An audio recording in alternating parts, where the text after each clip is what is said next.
अब सॉल्व होंगे सारे फिजिक्स, केमिस्ट्री, मैथ और बायोलॉजी क्वेश्चंस।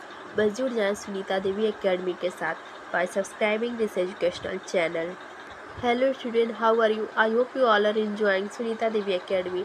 नाउ आज हम डिस्कस करेंगे class 11 subject mathematics chapter 7 permutations and combination का एक्सरसाइज 7.3 का क्वेश्चन नंबर 10, जिसमें कह रहा है कि हमें एक वर्ड दिया गया है मिसिसिपी। इसके जो लेटर्स हैं उसके हम कितने डिस्टिंक्ट परमुटेशंस बनाएं कि जो 4 आइज़ हैं वो एक साथ न आए। तो चलिए सॉल्यूशन देखते हैं। नाउ इस क्वेश्चन में जो वर्ड है मिसिसिपी, इसमें टोटल लेटर्स हैं 11, जिसमें से एम जो है वो 1 बार है, एस 4 बार है, आई 4 बार है और जो पी है वो 2 बार रिपीट हुआ है। सो नंबर ऑफ परमुटेशन कितने होंगे? टोटल लेटर्स जो है वो 11 है, तो 11 फैक्टोरियल अपॉन एम जो है वो 1 बार रिपीट हुआ है, इसीलिए हम लिखेंगे 1 फैक्टोरियल। एस 4 बार रिपीट हुआ है तो लिखेंगे 4 फैक्टोरियल अपॉन में ही आई जो है वो 4 बार रिपीट हुआ है तो ये भी हो जाएगा 4 फैक्टोरियल अपॉन में ही जो p है वो 2 बार है तो ये हो जाएगा 2 फैक्टोरियल। अब जब हम इसे सॉल्व करेंगे, आई होप आपको फैक्टोरियल ब्रेक करने आता होगा, तो 11 फैक्टोरियल को लिख सकते हैं 11 into 10 into 9 into 8 into 7 into 6 into 5 into 4 factorial तक हम इसे रहने दे रहे हैं, क्योंकि यहाँ पे डिनोमिनेटर में हमारे पास 2 4 फैक्टोरियल है तो यहाँ से कैंसिल हो जाएगा। नाउ आगे हम लिखें तो ये 1 फैक्टोरियल का मतलब 1 हो जाएगा और 4 फैक्टोरियल, तो 4 फैक्टोरियल को एक वैसे ही रहने दे रहे हैं इंटू 4 फैक्टोरियल 2 है ना, तो 4 फैक्टोरियल को वैसे ही रहने दिए और एक 4 फैक्टोरियल को क्या लिख सकते हैं 4 इंटू 3 इंटू 2 इंटू 1 और 2 फैक्टोरियल है तो 2 फैक्टोरियल को भी हम लिख सकते हैं 2 इंटू 1। अब जब इसे आगे सॉल्व करेंगे तो 4 फैक्टोरियल से 4 फैक्टोरियल कैंसिल हो जाएगा और ये सारा जो है इसे कैलकुलेट करने के बाद एंड डिवाइड कर देंगे ऊपर वाले को कैलकुलेट करने के बाद और नीचे वाले को कैलकुलेट करके फिर हम न्यूमिनेटर में जो आएगा उसको हम डिनोमिनेटर में जो आया है उससे डिवाइड कर देंगे। इसे सॉल्व करने के बाद हमें मिलेगा 34650। इस टोटल को कैलकुलेट करने के बाद यही हमें आंसर मिलेगा। नंबर ऑफ परमुटेशन इतना होगा, हमें ये मिलेगा।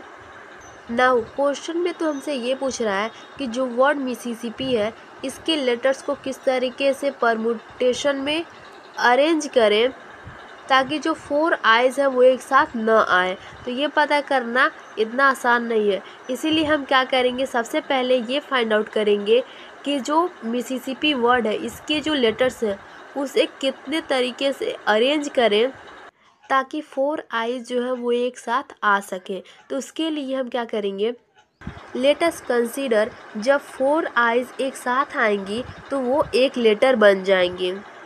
उस टाइम जो टोटल नंबर ऑफ लेटर्स है मिसिसिपी वर्ड में वो कितना हो जाएगा, 8 हो जाएगा। 8 क्यों होगा, क्योंकि जब 4 आइज़ एक साथ आएंगी तो उसे हम कंसीडर कर रहे हैं 1 लेटर और जो M है वो 1 दिया है और जो P है वो 2 बार है और जो S है वो 4 बार है। तो जब हम इन सारे लेटर्स को ऐड करेंगे तो हमें कितने लेटर्स मिलेंगे, 8 लेटर्स मिलेंगे इस वर्ड में।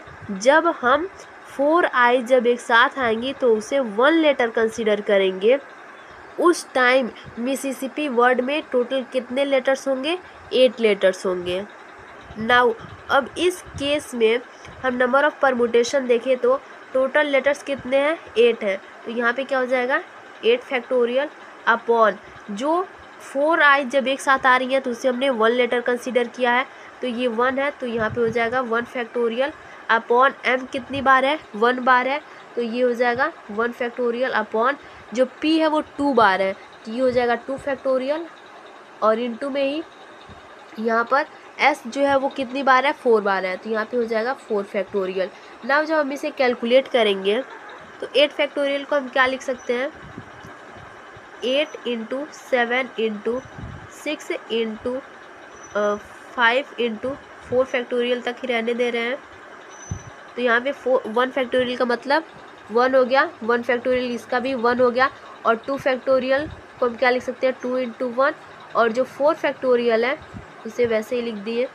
नाउ यहाँ भी 4 फैक्टोरियल है और यहाँ भी 4 फैक्टोरियल है, तो ये कैंसिल हो जाएगा, और इसे कैलकुलेट करने के बाद हमें कितना मिलेगा, 840। सो यहाँ पे टोटल नंबर ऑफ परमुटेशन कितने होंगे, 840 होंगे जब 4 आइज़ एक साथ आएंगी तब। लेकिन हमें आंसर क्या फाइंड आउट करना है, जब 4 आइज़ एक साथ नहीं आएंगी तब परमुटेशन फाइंड आउट करना है। तो क्या करते हैं इसके लिए, जो हमने स्टार्टिंग में फाइंड आउट किया था नंबर ऑफ परमुटेशन बिना किसी कंडीशन के, जितने भी लेटर्स दिए गए थे उन सब का हमने यूज़ किया, और जितने लेटर्स जितनी बार रिपीट हुए थे उन सब का हमने यूज़ करके जो number of permutation find out किए थे, इस नंबर ऑफ परमुटेशन को हम क्या करेंगे, इसमें से ये जो नंबर ऑफ परमुटेशन है जब 4 आइज़ एक साथ आएंगे उसको हम क्या करेंगे, सब्ट्रैक्ट कर देंगे। इससे क्या होगा कि हमें वो नंबर ऑफ परमुटेशन मिल जाएगा जिसमें 4 आइज़ एक साथ नहीं आएंगी। सो जब हमने इस तरीके से सब्ट्रैक्ट किया तो हमें ये आंसर मिला। तो इतने नंबर ऑफ परमुटेशंस होंगे जिसमें 4 आइज़ एक साथ नहीं आएंगे। सो अगर ये सॉल्यूशन आपको समझ में आया हो तो वीडियो को लाइक, चैनल को सब्सक्राइब कीजिए और जुड़े रहिए सुनीता देवी एकेडमी के साथ। इस वीडियो को अपने दोस्तों तक भी शेयर कीजिए, और आप सुनीता देवी एकेडमी के टेलीग्राम चैनल को भी ज्वाइन कर सकते हैं जहाँ पे आपको नोट्स भी मिल जाएंगे। अगर आपने बाकी के क्वेश्चन नहीं देखे हैं तो उन्हें भी ज़रूर देख लीजिए, और आपके जो भी डाउट्स हैं वो आप कमेंट बॉक्स में लिख सकते हैं। Now thanks for the watching and subscribe the channel. मिलते हैं एक नए वीडियो में एक नए क्वेश्चन के साथ।